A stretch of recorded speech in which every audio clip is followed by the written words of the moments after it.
Vous avez choisi Virgin Radio ce matin et vous avez fait le bon choix pour 3 raisons. La première, c'est que Camille sera là dans 1 minute. La deuxième, c'est qu'il paie votre loyer dans 20 minutes. Et la troisième, c'est qu'on va faire un point sur l'actu pour enfin savoir si on s'habille chaudement ou pas ce matin. La météo et les infos.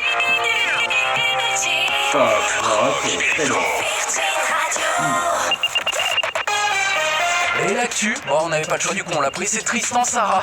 Salut Tristan. Salut Robin, bonjour à tous. Et d'abord une mauvaise nouvelle côté ciel, il ne va pas faire très beau encore aujourd'hui. Des éclaircies uniquement sur la Bretagne et la Méditerranée. Entre les deux, de la pluie, des orages, parfois de la grêle. 14 degrés cet après-midi à Paris, 17 à Marseille et 19 à Perpignan. Après l'évacuation d'hier matin, la reprise du mouvement Nuit debout hier soir à Paris, des centaines de personnes réunies place de la République pour imaginer un monde meilleur. Une sorte de forum altermondialiste, on y parle droit de l'homme, constitution, encore éducation, relayé sur les réseaux sociaux. Nuit debout a essaimé dans une 50aine de villes. Manuel Valls a reçu lycéens et étudiants hier matin à Matignon. Le Premier ministre a promis des millions d'euros pour aider les jeunes. Dès la rentrée prochaine, les plus modestes continueront à toucher leur bourse pendant 4 mois après leur diplôme. Certains étudiants boursiers pourront aussi recevoir une aide de 1 000 € par an et la même somme sera allouée aux décrocheurs de 16 à 18 ans reprenant leur scolarité. L'UNEF est satisfait, mais la manif du 28 avril reste maintenue.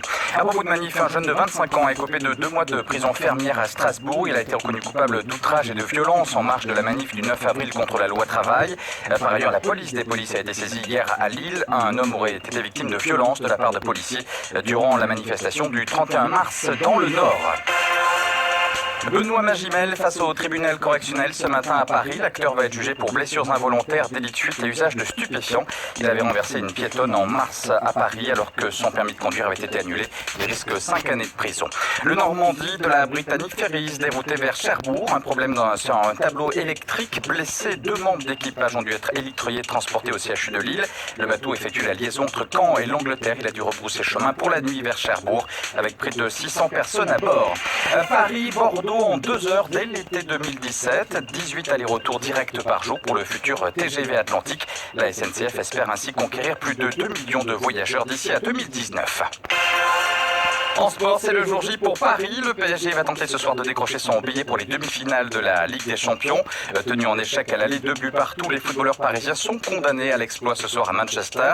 Coup d'envoi du match à 20h45. L'autre quart de finale retour de la soirée opposera le Real Madrid à Wolfsburg. À propos de foot, 54% des Français se disent séduits par l'équipe de France. À 2 mois de l'Euro, sondage CSA Direct Matin, 70% des sondés considèrent la sélection nationale comme courageuse, 67% comme enthousiasmante. Les 18-24 ans sont les plus convaincus. Et puis enfin en basket, la fin hier soir de la 28e journée de Pro A. Belle soirée pour Chalon-sur-Saône, victoire 88-82 sur le parquet de Nanterre. Chalon se hisse à la 6e place du championnat de France. Voilà pour l'actu. Tout de suite c'est Virgin Tonic avec Camille Combal, Laure, Pauline, Clément et Robin. Très bon réveil avec nous.